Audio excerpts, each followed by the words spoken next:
खुशी से कल से खा पी नहीं रही है एकदम सो मम्मी का नींद मम्मी को नींद नहीं आ रही है, मम्मी को भूख नहीं लग रही है खुशी से।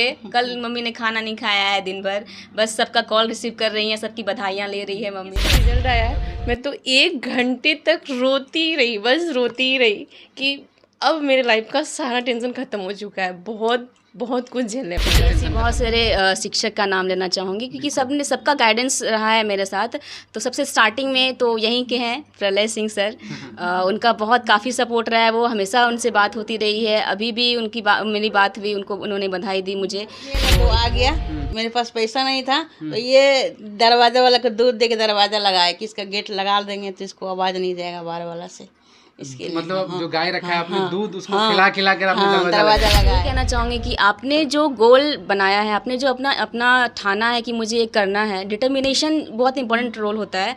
आप अगर डिटरमाइन कर लेते हो कि मुझे ये बनना है, मुझे ये करना है, तो उसके पीछे मेहनत भी करनी होगी। बिना मेहनत के आजकल कुछ नहीं मिलता है, आपको उसके पीछे लगना होगा, कंटिन्यूसली लगना होगा और आपको उसके पीछे टाइम देना होगा, ठीक है? तो तभी आप सफल हो सकते हो। आपने जो ठाना है वो कहते हैं कि प्रतिभा किसी संसाधन की मोहताज नहीं होती, और इस बात को आज साबित किया है हमारे बगल में बैठे एक बीपीएससी 66वें बीपीएससी की सफल अभ्यर्थी निशा कुमारी ने।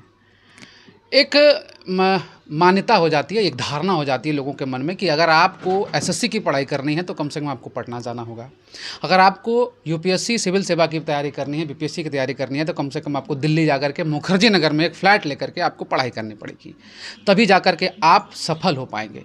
लेकिन इस सभी धारणाओं को तोड़ते हुए निशा ने एक मिसाल आज कायम किया है कि गोड्डा जैसे छोटे जगह में और इस छोटे 10 बाय 10 के कमरे में बैठकर इन्होंने पढ़ाई की है और बीपीएससी में सफलता हासिल की है। तो ज़्यादा देर ना करते हुए हम इन्हीं से जानेंगे कि क्या रहा इनका सफ़र, कैसा रहा इनका सफ़र और क्यों बीपीएससी जैसे बड़े परीक्षा को इन्होंने टारगेट किया। इसके पीछे की कुछ कहानी ज़रूर है, वो हम बाद में आपको बताएंगे, लेकिन सबसे पहले इनसे हम इनका इंट्रो आपसे कराते हैं। कैसा लग रहा है कि जी, मुझे बहुत अच्छा लग रहा है, बहुत ज़्यादा खुशी हो रही है। रिज़ल्ट आया है रात में, रात भर हम लोग सो नहीं पाए हैं, मम्मी भी मेरे साथ जगी हुई है, मम्मी को भी नींद नहीं आ रही खुशी से, हम लोग बिल्कुल सो नहीं पाए हैं। फिर दिन भर जब सबको पता चला, सबका कॉल आ रहा था, सब बधाइयाँ दे रहे थे, तो बहुत खुशी हो रही है, बहुत ज़्यादा खुशी हो रही है क्योंकि मैंने एक जो एम रखा था उसका एक स्टेप मैंने हासिल किया है। आगे मुझे और जाना है, आगे मुझे यूपीएससी के एग्ज़ाम देना है, मुझे आईएएस मेरा मेन एम जो है, मेरा मेन गोल आईएएस बनना है। तो मुझे क्यों आज के ज़माने में लोग रील बना रहे हैं और स्टार बनने के लिए हैं, बॉलीवुड में जाने की सोच रहे हैं। इस परिवेश में गोड्डा जैसे छोटे शहर में रह करके आईएएस तक का सपना देखना, वो भी कम संसाधन में, कम नहीं बिल्कुल ज़ीरो संसाधन में। ये आपको भी पता होगा कि शायद आप दिल्ली में मुखर्जी नगर में अफोर्ड नहीं कर पाएंगे पढ़ाई जाकर के, फिर भी इतना बड़ा लक्ष्य साधने की तैयारी, वो हिम्मत कहाँ से आई? वो हिम्मत मुझ में मेरी दीदी ने दी है। हमेशा से मेरा उन्होंने जब से मैं यहाँ से बाहर में पढ़ रही हूँ, वो हमेशा मेरा साथ देती आई हैं। मेरी मम्मी ही रही हैं मेरे साथ हमेशा, मम्मी हमेशा मेरी स्ट्रेंथ बन के रही हैं वो। तो ये जो मेरा हौसला है बुलंद है इतना, ये मेरी मम्मी और दीदी की वजह से है, जिसकी वजह से मैं यहाँ तक आज पहुँच पाई हूँ। कितने घंटे की पढ़ाई घर में रह करके निशा करती थी? घर में मैं लगभग 5-6 घंटे में पढ़ लेती थी क्योंकि मैं और ट्यूशन भी पढ़ाती थी बच्चों को, 10th क्लास के स्टूडेंट को मैं पढ़ाती थी, तो वहाँ भी मैं थोड़ा अपना टाइम देती थी।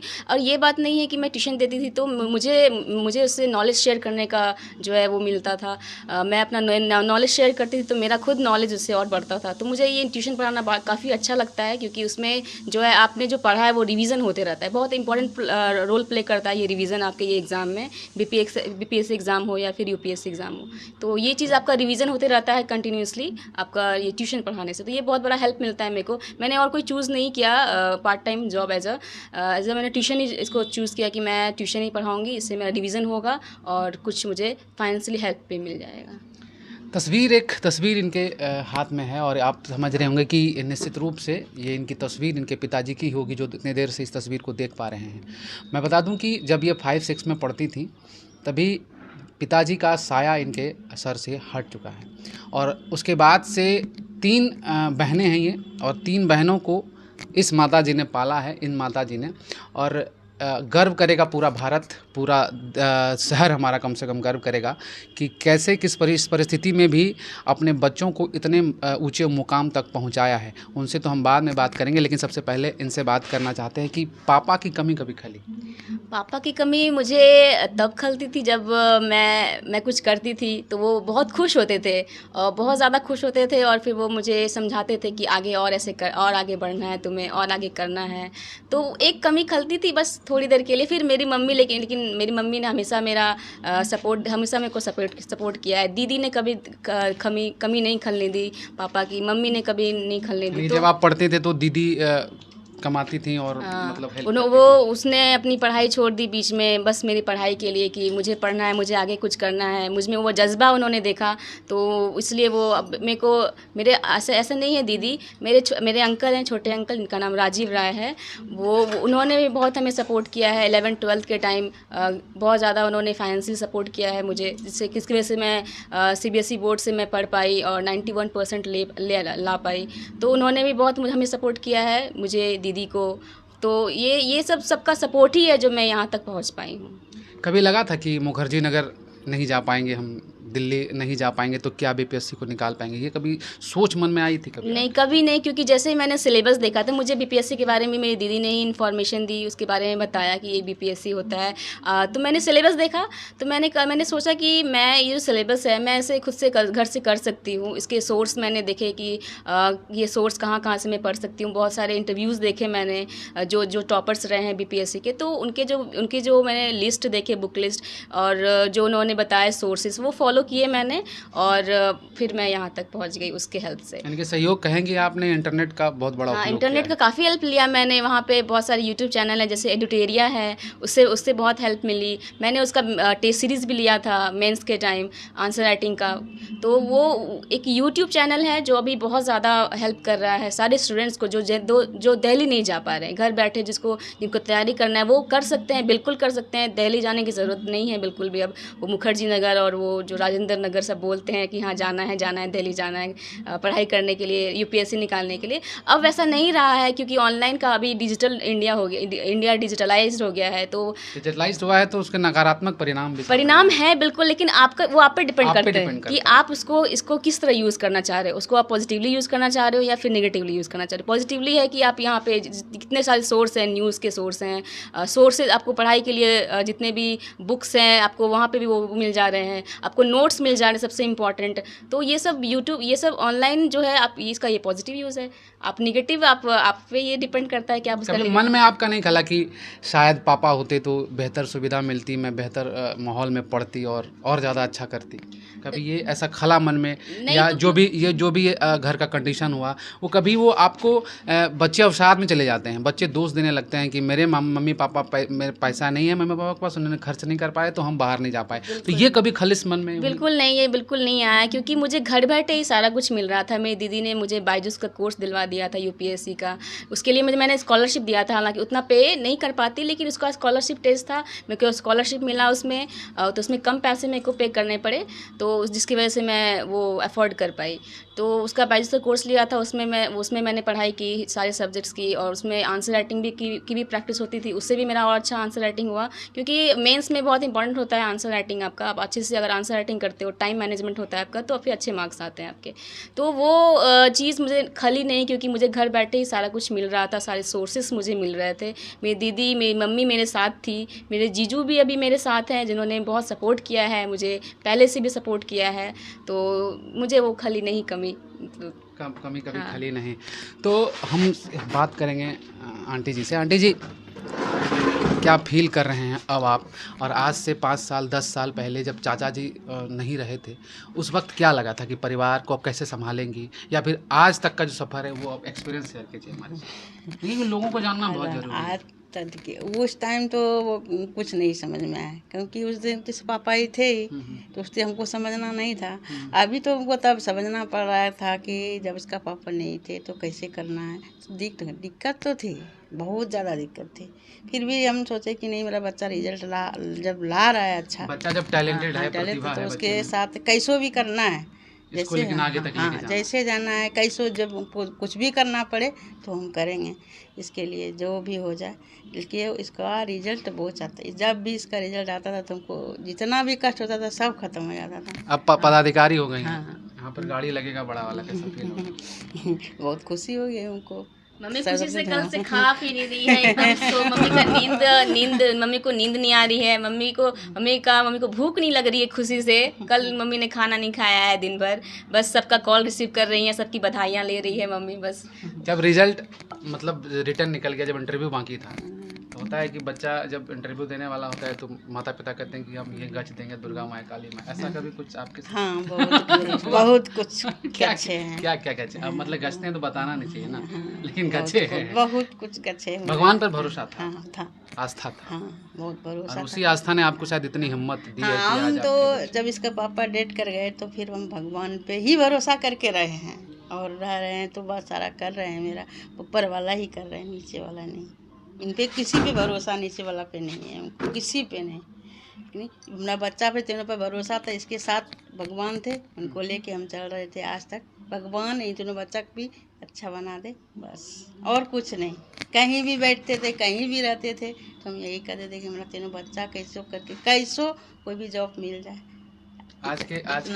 आज के युवा पीढ़ी को क्या संदेश देंगे?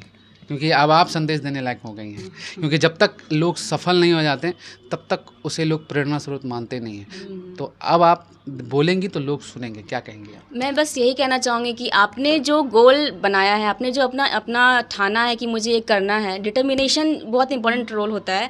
आप अगर डिटरमाइन कर लेते हो कि मुझे ये बनना है, मुझे ये करना है, तो उसके पीछे मेहनत भी करनी होगी। बिना मेहनत के आजकल कुछ नहीं मिलता है। आपको उसके पीछे लगना होगा, कंटिन्यूसली लगना होगा, और आपको उसके पीछे टाइम देना होगा, ठीक है? तो तभी आप सफल हो सकते हो। आपने जो ठाना है वो आप पा सकते हो, अपने गोल को अचीव कर सकते हो। तो मैं बस यही कहना चाहूँगी कि आप जो भी एम रखो उसके पीछे लगो, उसके पीछे मेहनत करो, अपना 100% दो। बाकी जो होगा वो बाद में देखा जाएगा कि नहीं होगा नहीं होगा, वो नहीं सोचना है। पहले अपना 100% दो पहले, फिर देखो रिजल्ट क्या होता है। अपना 100% मेहनत कभी बेकार नहीं जाता है, मेहनत का फल हमेशा मीठा होता है। ऐसा कोई शिक्षक, ऐसा कोई गुरु जिसका शुक्रिया आज तक आप चाहते हैं कि आज आप उनका शुक्रिया अदा कर दें, जो कि कभी अब बचपन से लेकर के आपने ग्रेजुएशन तक की पढ़ाई की, वहाँ तक कोई शिक्षक हो जो कि लगा हो आपको कि नहीं, उन्हें शुक्रिया अदा करना चाहिए, उन्होंने मार्गदर्शन अच्छा किया आपको? मेरे ऐसी बहुत सारे शिक्षक का नाम लेना चाहूँगी, क्योंकि सबका गाइडेंस रहा है मेरे साथ।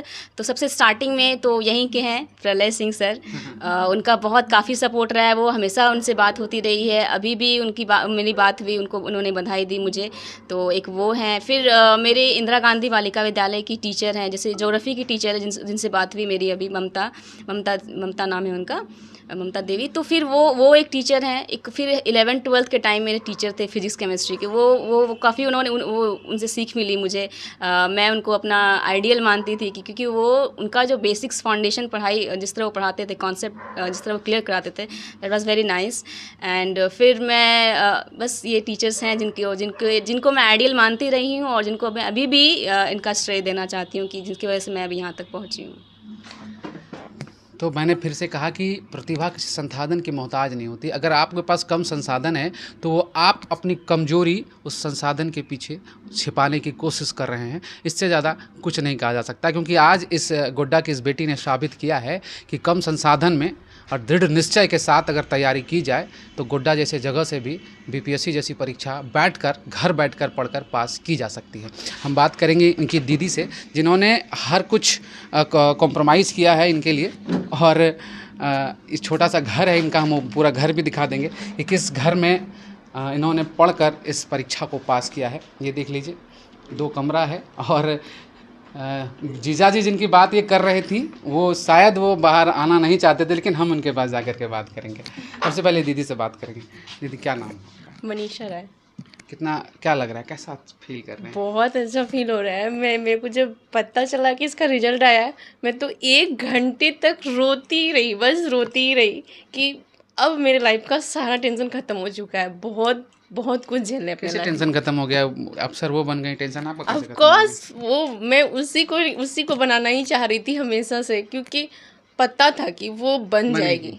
वो मैं कंफर्म थी कि वो हो जाएगा उसका। मतलब विश्वास था? बहुत ज़्यादा क्यों विश्वास था? इतना ज़्यादा विश्वास क्यों था? क्योंकि अब उस पे बहुत ज़्यादा मैंने टैलेंट है, और हमेशा मतलब जो वो बोली है कि हमको ये पढ़ाई करना है, ऐसे पढ़ाई करना है, मतलब हमको बायजूस लेना है या फिर हमको यूपीएससी, इवन मैं सोची थी कि अच्छा फर्स्ट अटैम्प्ट में आई थिंक ना हो पाए, बट हो गया।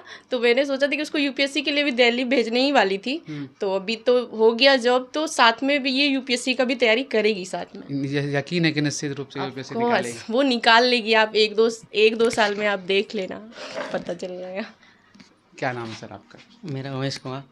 बहुत नाम ले रही थी आपकी, बोले थे आपने बहुत सपोर्ट किया है। जी सपोर्ट तो हमने बहुत किया, और दीदी का देन है, इन्होंने हमको भी बोला कि मेरी बहन ऐसी ऐसी है, तो हम भी सोचे कि नहीं, पढ़ने में बहुत अच्छी है और इसका हेल्प ज़रूर करना चाहिए, इसलिए कैसा फील हो रहा है अब?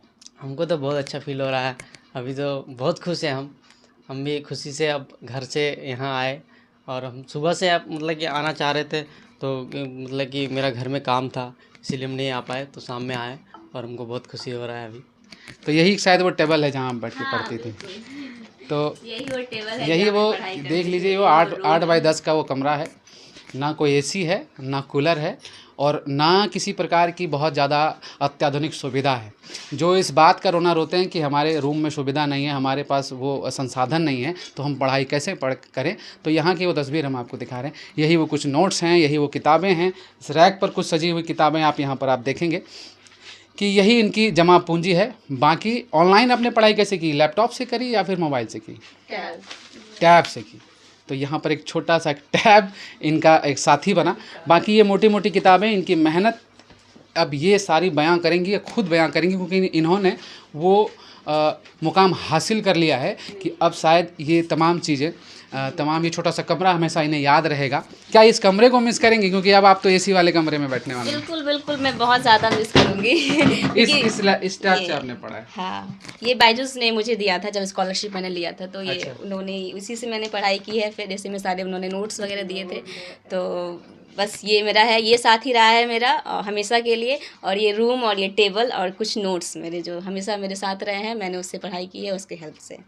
क्या और कभी मैं इसे बहुत मिस करने वाली हूँ जब मैं यहाँ से चली जाऊँगी, क्योंकि मैंने अपने यहाँ पे 2 साल इस रूम में मैंने गुजारा है। तो क्या कोरोना काल में सपोर्ट बहुत ज़्यादा मिला कोरोना में, कि शांति से पढ़ने का मौका मिला? हाँ, कोरोना काल में मैं बस घर आ गई थी, तो मुझे यहाँ पे बिल्कुल इस रूम में शांति से मैं यहाँ पढ़ती थी, कोई डिस्टर्बेंस नहीं। मम्मी अब मुझे बिल्कुल डिस्टर्ब होने नहीं देती थी कि नहीं ये पढ़ाई कर रही है, तो मैं बस रूम में शांति से बिल्कुल पढ़ाई करती। कभी मम्मी ने ये नहीं कहा कि थोड़ा सा हाथ बटा दो घर का काम? कभी नहीं, मुझे मम्मी ने ये कभी नहीं कहा, क्योंकि मेरी मम्मी हमेशा चाहती थी कि ये पढ़े और अच्छे से कुछ बने, सफल हो जाए। तो मम्मी ने मुझे कभी ये काम, सारी बोलती थी कि बेटी है घर में, काम से उससे कुछ करा लो। बिल्कुल मेरी मम्मी बिल्कुल नहीं करवाती थी मेरे से। मैं ये एग्जैजरेट करके नहीं बोल रही हूँ। खाना बनाना आता है आपको? बिल्कुल आता है, क्योंकि मैं बाहर रही हूँ, तो वहाँ पे मैं खाना बनाती थी खुद से। दीदी के साथ रही हूँ वहाँ पे, तो खाना वहाँ पे मैं बनाती थी रूम। तो मम्मी ने कभी ऐसा नहीं कहा कि गेस्ट आएगा, 2 कप चाय बना दो पढ़ाई छोड़ के? नहीं, ऐसा नहीं। पढ़ाई कर रही हूँ तो मुझे मम्मी कभी डिस्टर्ब नहीं करती थी, कभी नहीं। मैं पढ़ाई कर रही हूँ, मुझे मम्मी। आंटी कभी कभी गुस्सा लगता था क्या कि कोई आ गया घर में फिर भी ये पढ़ रही है, ये काम नहीं कर रही है, 2-4 बर्तन भी नहीं धो दे रही है, ऐसा तो कोई फील? बर्तन रखा है वो तो 3 दिन रखे रहेगा, 3 दिन के बाद आके धोएंगे, लेकिन इसको नहीं बोलेंगे। इतना प्यार, इतना समर्पण भावना आप में कैसे आया? ये आदमी अगर दो आ गया, मेरे पास पैसा नहीं था, तो ये दरवाजा वाला को दूध दे के दरवाजा लगाया कि इसका गेट लगा देंगे तो इसको आवाज नहीं जाएगा बाहर वाला से, इसके लिए। मतलब जो गाय रखा है आपने, दूध उसको खिला कर आपने दरवाजा लगाया। क्या कहा उस वाले को जाकर कि महीना में दूध खिला देंगे उनको? हाँ, तो दरवाजा लगाया। तो इसके लिए कि बाहर लेडीज लोग आते रहते थे, तो इसको हमको लगा कि इसको डिस्टर्ब हो जाएगा, इसलिए दरवाजा लगा के अपना पढ़ेगी, तो बाहर बैठते थे। इसको कभी नहीं बोले हम। अगर सो गई है, नहीं ओढ़ी है, तो आके उसको ओढ़ा के गेट लगा के चले जाते थे। क्या बात है। यही वो प्यार, ये समर्पण है, शायद वो सफलता हासिल की है। अब इसके आगे का एक क्वेश्चन होगा मेरा। जी बिल्कुल। अब तक तो आपका सफ़र, आपकी सफलता यहाँ पर से देख ली हमने।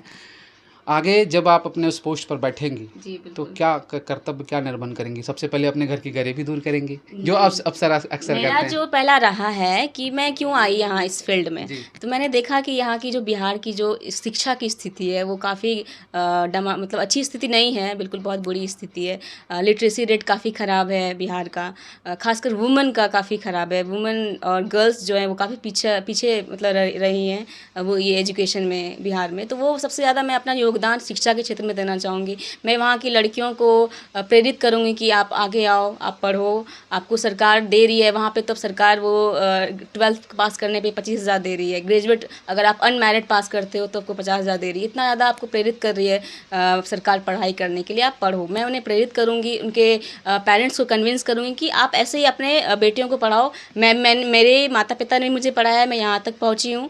आप भी अपनी बेटियों को पढ़ाओ, वो आगे जाएंगी, आपका नाम रोशन होगा। उनको आप उनको बर्डन मत समझिए, उसको एज एसेट समझकर आप उसको पढ़ाइए। ये सब चीज़ आप कैसे करेंगी? क्योंकि जिस कुर्सी पर आप बैठेंगी उसके बाद आपको ये सब चीज़ों की समय नहीं मिलेगा इन सब चीज़ों का।